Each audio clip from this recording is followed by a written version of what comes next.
I'll be reading from Genesis chapter 15. After this, the word of the Lord came to Abram in a vision. Do not be afraid, Abram. I am your shield, your very great reward.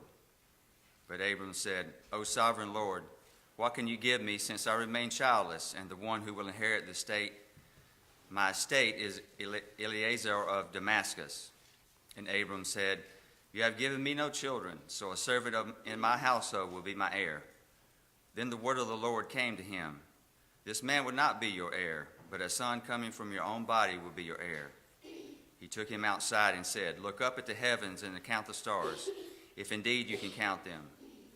And then he said to him, So shall your offspring be.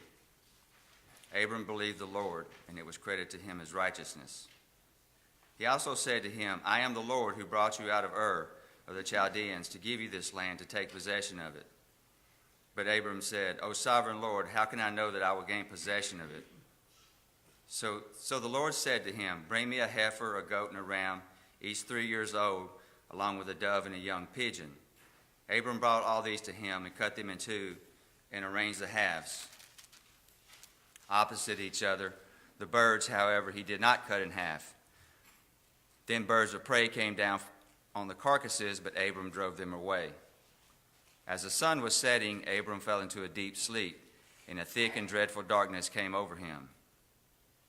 When the sun had set and the darkness had fallen, a smoking firepot with a blazing torch appeared and passed between the pieces.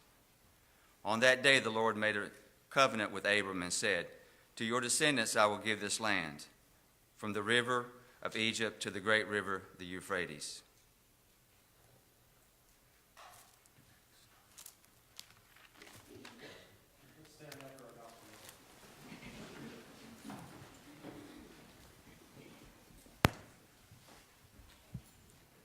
At that time, some Pharisees came to Jesus and said to him, Leave this place and go somewhere else. Herod wants to kill you. He replied, Go tell that fox I will drive out demons and heal people today and tomorrow, and on the third day I will reach my goal. In any case, I must keep going today and tomorrow and the next day, for surely no prophet can die outside Jerusalem. O Jerusalem, Jerusalem, you who kill the prophets and stone those sent to you, how often I have longed to gather your children together as a hen gathers her chicks under her wings, but you were not willing. Look at your house. Look, your house is left to you desolate. I tell you, you will not see me again until you say, Blessed is he who comes in the name of the Lord. The word of the Lord. Thanks be to God.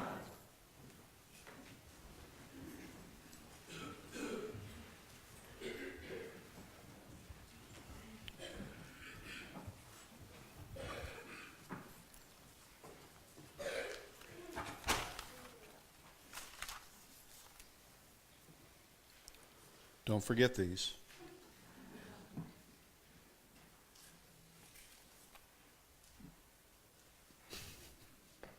Trying to figure out, I'm so short, trying to make sure I don't. Well, we're in the second week of our series called Overcoming, in which we're looking at the things that could block our way from following Jesus. Last week, we followed Jesus into the desert where he encountered the temptations.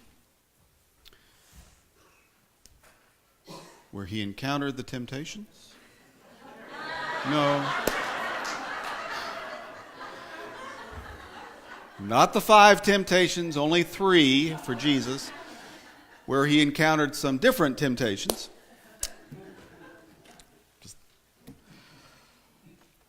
And there in the desert, he underwent some tests, which is actually the meaning of that word that gets translated into English too often as temptation. Makes us think of these moral missteps that we make, as opposed to the tests which are designed to test what we're made of.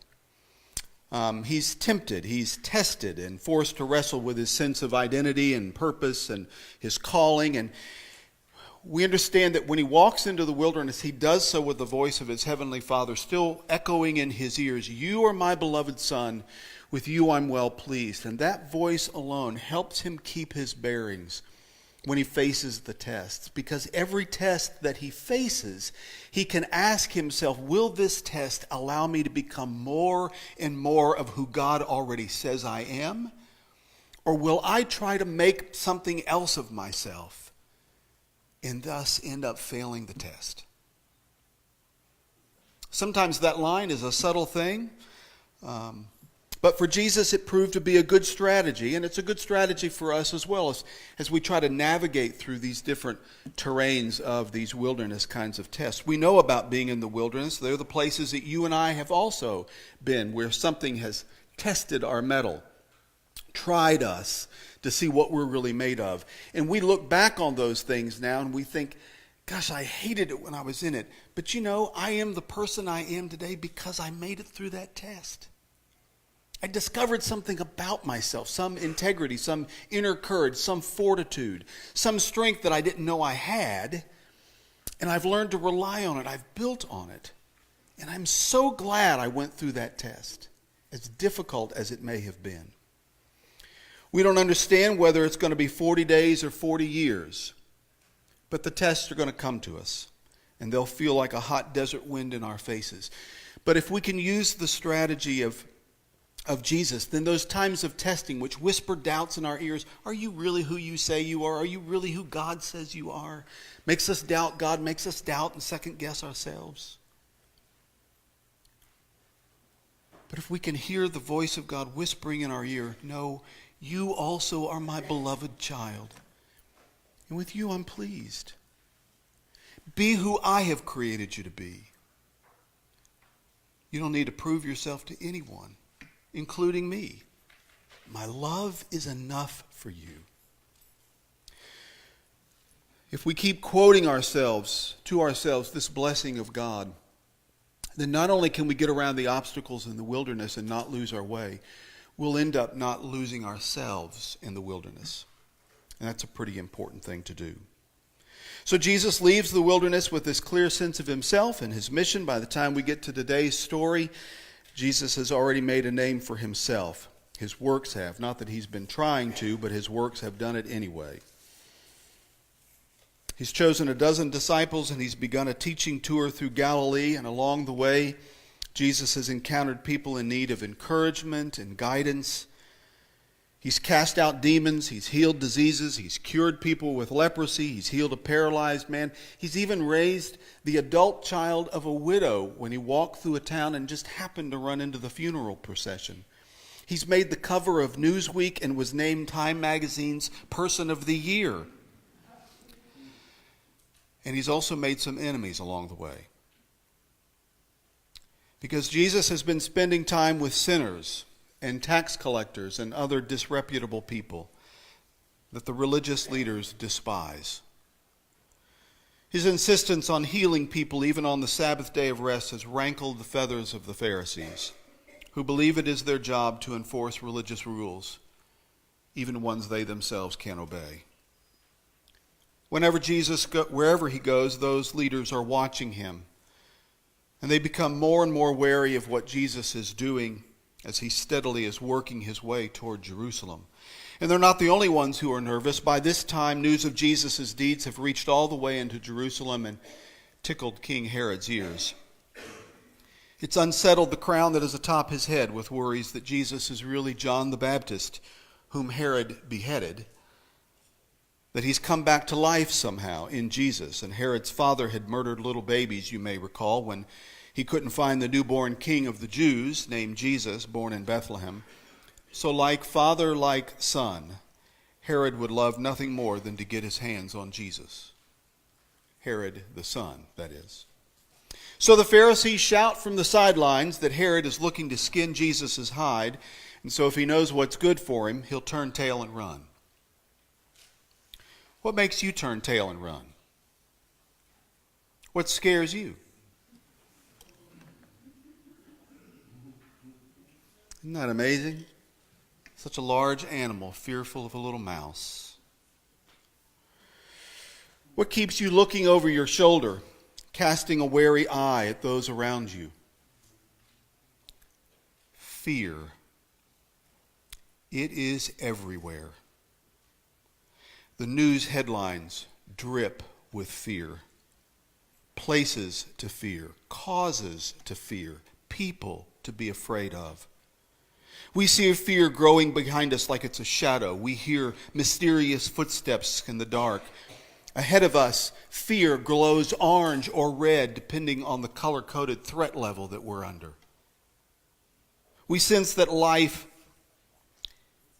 this threat that threatens life is like a musty smell, and so we walk forward in our lives holding our breath.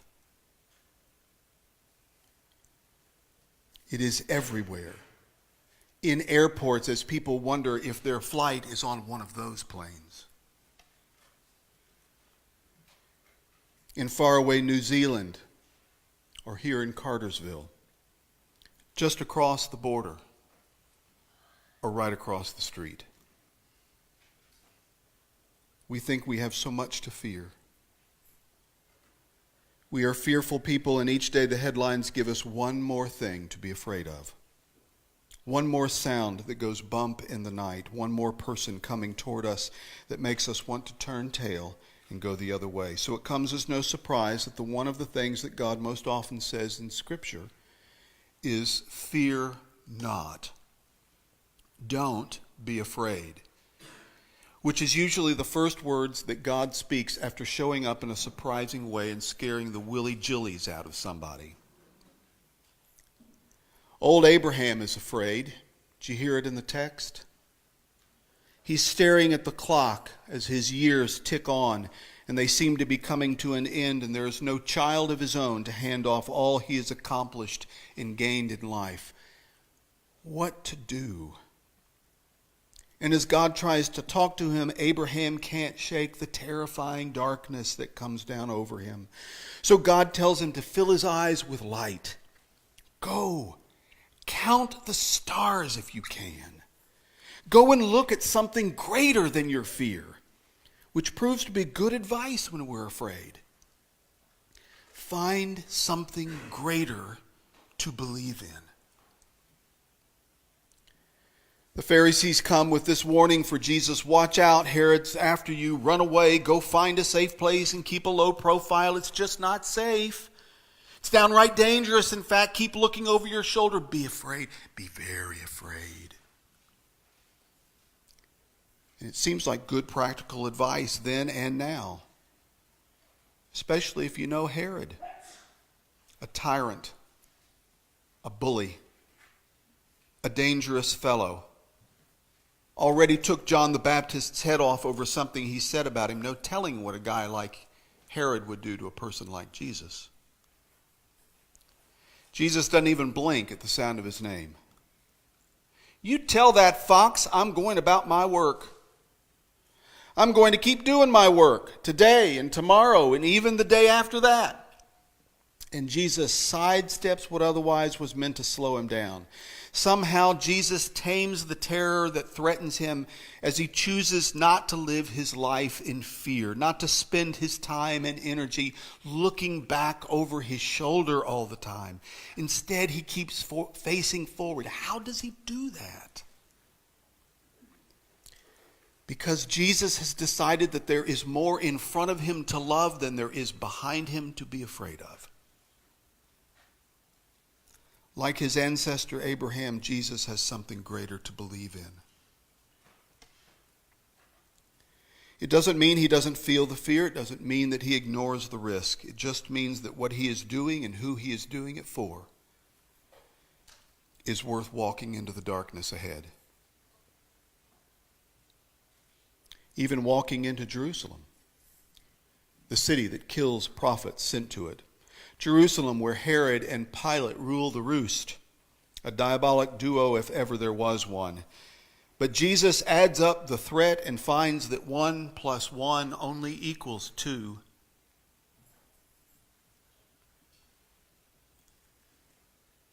And far outnumbering those two are all of the people who live their lives in the shadow of those tyrants and the fear that they cast. So instead of turning tail and running, Jesus stands up to Herod. He tells the religious leaders to carry a message to the old fox that he intends to continue his mission all the way to Jerusalem. If you think about it, it's a pretty bold thing to do. But it's a good strategy for facing fear. Any of you fans of the Harry Potter series, books and or movies? Absolutely. In the film, in the book, The Prisoner of Azkaban, for purists, there's a great scene when Professor Lupin is leading the class in how to deal with the dark arts, the forces that come against us. And he describes a boggart. A boggart is one of those demons, those spirits that hide in the darkness, in cupboards and closets and dark corners of your rooms, that come out. And what makes them particularly menacing is that they take the shape of your worst fear and tower above you with it. So Professor Lupin gives them a marvelous spell. It's called the ridiculous spell. You have to imagine seeing your fear as something that would cause you to chuckle at it. And then what happens is your imagination clothes it in what you have imagined, and your fear loses its power. There's a particular scene when Neville Longbottom opens the cupboard door, and out comes the boggart in the shape of menacing Professor Snape. Long dark hair, sour-looking face, clothed all in black, his black cape swirling behind him. And Neville's imagination clothes Professor Snape in his grandmother's clothing. And not only does Neville begin to laugh, but the entire class begins to laugh. And the boggart disappears. It's a great strategy to clothe your fear in something less menacing so that you right-size what is coming up against you. Jesus calls Herod a fox, and it's his way of reducing the fearful presence of Herod's shadow. In Hebrew culture, foxes are not wily, they're not clever, they're just devious and destructive. They're not nearly as dangerous as they are just a nuisance. As the writer of Song of Solomon says, it is the little foxes who spoil the vines. And then Jesus uses an odd phrase. He describes how he has longed to gather even the stubborn, resistant, defiant residents of Israel and of Jerusalem in particular under his arms like a mother hen. Now, I don't know about you, but when I was growing up, a chicken was not a badge of courage. In fact, I remember many a time when some of my classmates would taunt, "Dare you to do it. What's the matter? Are you?" You heard it too, didn't you?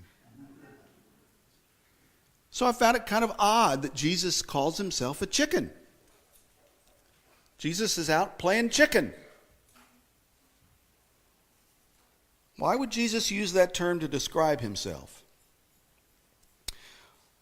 Well, it turns out that when a chicken's baby chicks are threatened, mother hens can be pretty fierce defenders.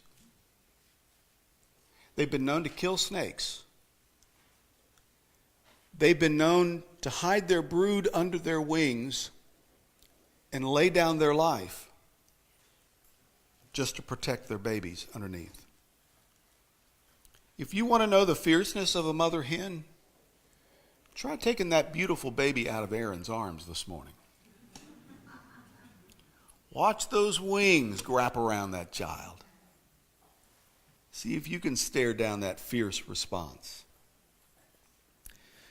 So what Jesus is saying is that instead of being fearful for himself, he is fearful for the residents of Jerusalem, fearful that they will fall prey to the idea that people like Herod, or people like Pilate, or somebody else who pretends to power, are the ones who are more powerful even than God. And Jesus decides that his love for people trumps his fear of Herod.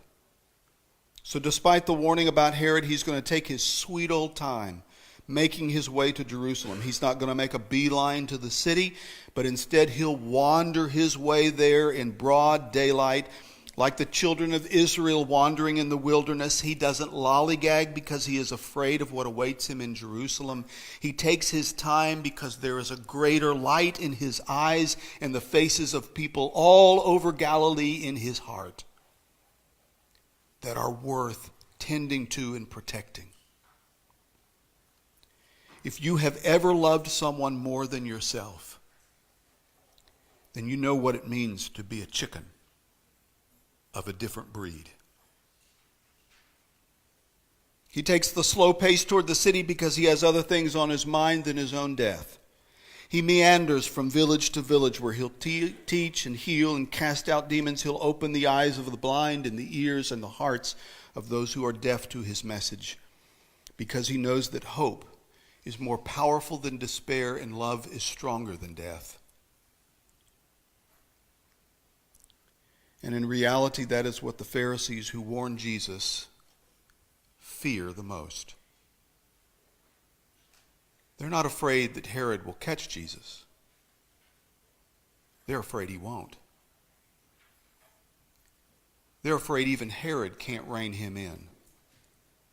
That Herod won't be able to stop Jesus from preaching and healing and breaking the power of evil in their lives. The more religious elite hear of what Jesus does, the more they feel their hold on Israel loosening and their grip being unraveled. And if Jesus keeps it up, their hold will drop away like a rope made of sand, and their influence will evaporate like ice on a hot August sidewalk in Atlanta.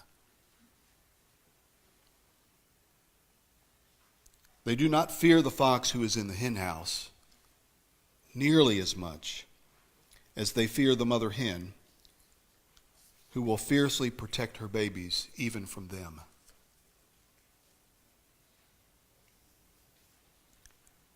Yesterday, I exchanged a number of emails with Kamal Budek, the young Muslim graduate student who has spoken here several times. He's the one you may remember who brought a group to share and worship with us last fall. We heard two of their new Turkish friends who had just immigrated to the United States, who had fled out of their home country in fear. Their harrowing ordeal translated by Kamal. There were other families in great need in their native country, and so they brought baked goods and crafts to sell for some of their relief efforts. And your generosity resulted in almost $1,000 for them to do those efforts. They were overwhelmed by the generous way that you responded. Following the horrible acts of violence in New Zealand on Friday, you can imagine how devastated his faith community has been. We were already in the early stages of planning an interfaith event that will take place in May. 3 of us, a rabbi, a Catholic priest, and me as the Protestant representative, each began sending notes of support to Kamal. And in response, he wrote, "Such heartfelt messages mean a lot to our Muslim American community. At a time when uncertainty, fear, and hatred strive to reign all over the world, with the help of friends like you, we will not let that happen. We will always be in solidarity with peace-loving friends like you, and we'll do our best to form islands of peace." Late yesterday afternoon, Kamal emailed me and invited me to share in an interfaith vigil this coming Tuesday night, again as the Protestant representative, alongside a Jew and a Muslim and a Catholic. So Vicki and I will travel to Alpharetta Tuesday night, and we'll stand alongside Kamal and his community. We'll stand with them as they grieve the loss of life and the senseless violence that has come to their extended family of faith. Protestants and Catholics, Jews and Muslims, side by side. There is some concern, since those are the kinds of events that draw attention of the modern-day Herods. But we will not let the little foxes spoil our hope, nor will we let it dilute our love. Like Jesus, we have determined there is more in front of us to love than there will ever be behind us to fear. And like our common ancestor Abraham, we will keep looking to the stars and to the God who is greater than our fears. When Jesus stood on the hillside overlooking Jerusalem and wept for all those who were prey to the foxes of his day,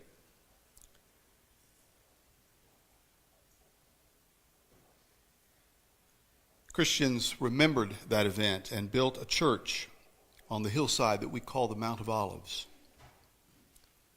That church is still there, called Dominis Flevit. The Lord weeps. Inside there is an altar with a colorful mosaic on the front. It is the picture of a white hen with a golden halo around her head. The red comb on her head has the appearance of a crown as she spreads her wings over 7 tiny chicks, huddled at her feet. On the other side of town is another church, the Church of Gallicantu, the Church of the Cock Crow. It is built atop the ruins of what is believed to be the home of the Jewish high priest Caiaphas, which made it the site where Jesus was taken for his trial, and where his close friend and disciple Peter followed at a distance. Earlier on the night of his arrest, Peter had crowed about his loyalty to Jesus. But the paintings and mosaics at the Church of Gallicantu tell a different story of how Peter was confronted in the courtyard as Jesus underwent his mock trial. "Weren't you also with the Galilean?" a young maiden asked. And Peter had no voice to crow. Instead, he just said, "I never even knew the guy." And the rooster in the courtyard spoke for him. Fear got the best of Peter that night, but never again. Peter stopped trying to act like a rooster and instead learned to act like a mother hen who would rather die than allow another Herod to snatch an innocent chick. Since there is a fox in the hen house, Jesus is going to march right into Jerusalem like a bantam hen and spread his arms of love and mercy over the helpless chicks who live there. And even if it kills him, which it will, Jesus will lay down his life for those chicks, because Jesus understands that the only thing strong enough to make our fears seem harmless and laughable is the foolishness of love. Greater love, in fact, has no one than this, says Jesus, than that someone lay down their life for their friends. And even greater love is the person who knows how to turn even an enemy into a friend. May we all come to the place that we love others even more than ourselves, that the stars will fill our eyes and drive the shadows of our fears away. And then we'll understand how much courage it takes to be called a chicken. Amen.